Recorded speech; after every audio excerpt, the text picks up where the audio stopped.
Republicans, but Dem operatives seem to see Rogan and Vaughn and Shapiro-Kirk as the same type of figure, and only want the latter. Party men, they want control and just don't get it. Exactly. This is the last thing I was going to show.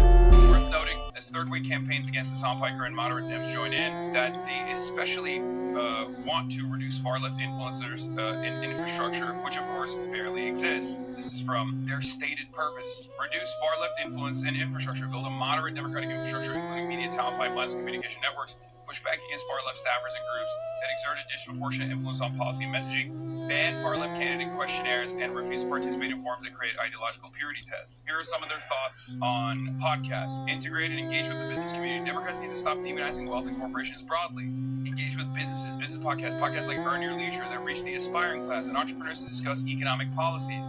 Be pro-aspiration and pro-capitalism in a smart way. Recognize that working class voters value upward mobility and economic success. Have a prosperity gospel aimed at the working class. Call out corporate abuses individually instead of attacking corporations as a whole. Like, this is what the third way method is. The third way method was demonstrated in the last election cycle. It was what Kamala Harris's campaign turned into, and it is precisely why they lost. So just like AIPAC can't run candidates on the issue of Israel directly and put Israel as a salient point in the campaign, and they have to do this like weird engineering around it, third way has to do a similar thing. They want that. They want to change the communications, but most people are too smart to lean into that because they know they'll never win another election again. So they'll restructure, they'll attack people that are calling them out, they're calling out their influence of the party, attack people that they've identified as like real threats to their institutional power that's going away, and that's it. And it's ironic because so many people do this for free. Like, these guys at least get paid handsomely. These guys get paid handsomely. They get rewarded to do this. And yet there are people who are doing it for free in my chat right now. There'll be people that come in here and be like, nah, dude, you're a cancer to the Dems. It's like, dude, what are you talking about? Do you want to defeat Republicans or not?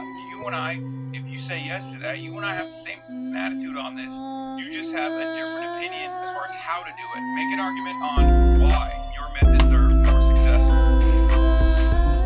There's nothing like setting your own pace on the last day of vacation. Enjoy guaranteed 4 p.m. late checkout with Final Tazo Resorts when you go through Mammoth's travel. There's nothing like that. I ain't even warmed up. We got Rashad McKay, North Carolina champion, 4-year NBA pro, host of Gills Arena, here to lace it up. Let's see what happens when we put him one-on-one with viral sensation Julian Newman. All right, we got the final matchup for you. It's been a long day. It's awesome. But we got the big dog. Yes, sir. How you feeling? Nah, I missed on defense. Bitch, I'm not watching none of that.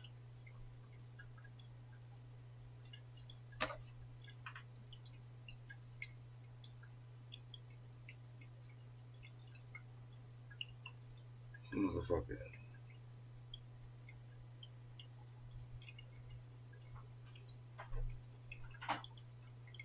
Alright, y'all, I am concerned that Trump's brain is turning into a massive heaping pile of rotten mush right in front of our eyes. Because it's getting worse and worse. And I don't think so. The craziest thing is everybody seems It's numb over there to it, somewhere. right? Like, everybody seems numb to it. Like, he does some crazy shit, says some crazy shit. It doesn't even pierce through because we're so used to the insanity that it just doesn't register. But, like, it's got to start registering again because this is getting completely and utterly out of hand, okay? So let me start with this. Trump on his way back, probably from one of his like 78th different golf trip as he's ushering in World War III, destroying the global economy. And he's on Air Force One. And look at what he's obsessed